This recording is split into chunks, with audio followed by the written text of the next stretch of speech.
Oi pessoal, tudo bem com vocês? Eu sou a Gabriela, esse é o Último Juro. E qual foi a última vez que você leu um livro de um escritor latino? Bom, gente, hoje eu tô aqui pra falar sobre dois livros que eu li em 2019 que eu gostei bastante de escritores latinos. Eu tava com uma proposta de falar um pouquinho com vocês sobre alguns livros que têm temas relacionados, parecidos, né? Fiz isso com suspense policial e aí então resolvi agora falar de dois escritores da América Latina que a gente leu. Os dois são do Clube do Livro, que eu gostei bastante. O primeiro deles é, então, Pedro Páramo, do Juan Rulfo. O Juan Rulfo é um escritor mexicano que escreveu Pedro Páramo e mais uma outra novela, né? Pedro Páramo é bem curtinho, tem só 90 páginas. Ele escreveu Pedro Páramo e Chão em Chamas, são as duas obras famosas dele. Ele tem algumas outras pequenas publicações, participações, mas ele é famoso mesmo por Pedro Páramo.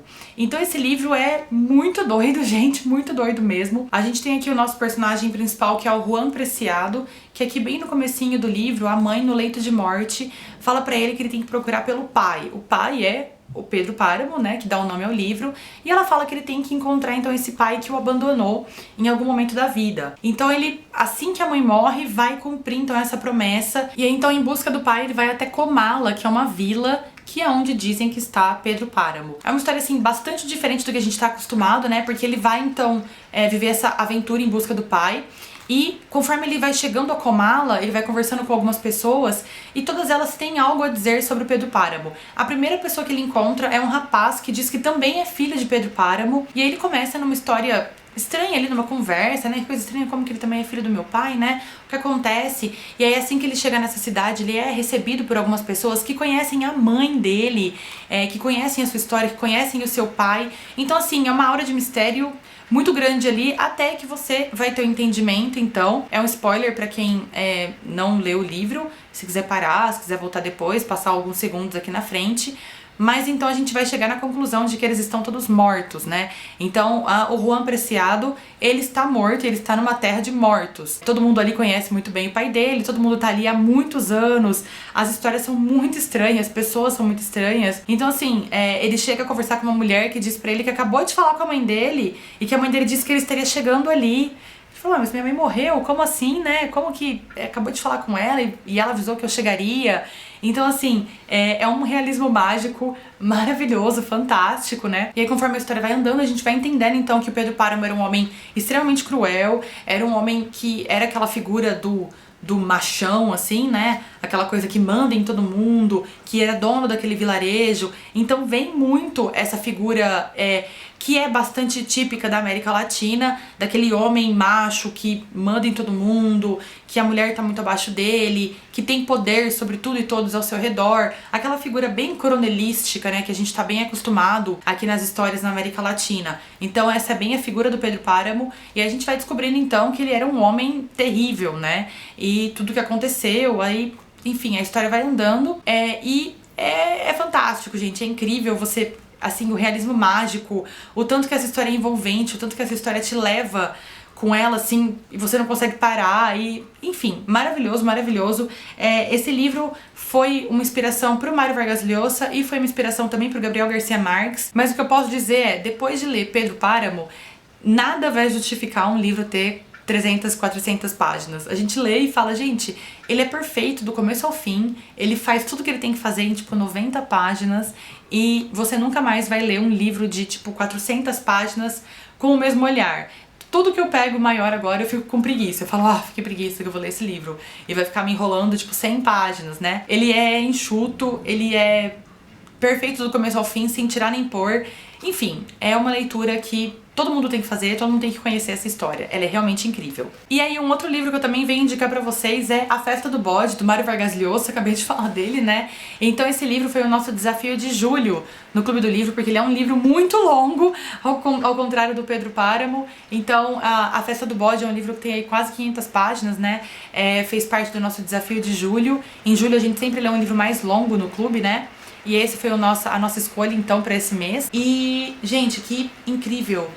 A Festa do Bode é um livro como fazia muito tempo que eu não lia.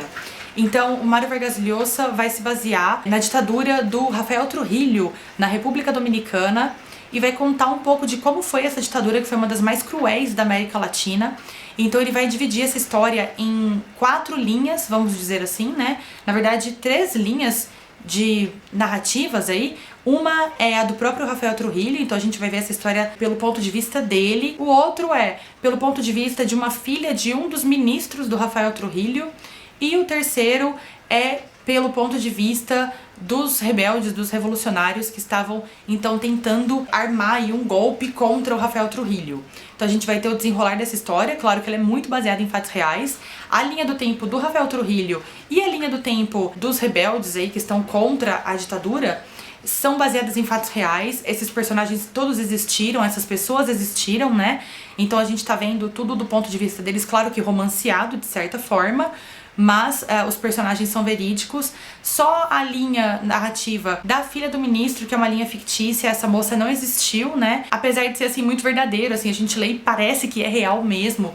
Depois que eu terminei a história, que eu fui procurar sobre ela pra entender melhor, e aí eu vi que, não, essa moça não existiu, né? Essa linha, ela é toda fictícia, mas baseada em fatos reais. Então a gente tem aí essa moça que ela começa a história com ela bem criança, falando que estudava em um colégio de freiras na República Dominicana e que em determinado momento ela saiu desse colégio e foi estudar nos Estados Unidos e não quis voltar nunca mais. Ela vai voltar depois com 40 anos pra confrontar o pai sobre várias coisas que aconteceram no período de ditadura e pra ver o pai uma última vez, porque ela já sabe que o pai tá no estado de saúde bem debilitado. E a gente não sabe muito bem o que aconteceu com essa moça, por que ela saiu da República Dominicana com tanta raiva da família, com tanta urgência, e por que ela ficou 30 anos fora do país sem nenhum contato com a família, sem trocar uma correspondência com o pai, com tias, com ninguém, né? Então a gente vai caminhando com ela, entendendo um pouco da história. Não vou contar, porque assim, gente,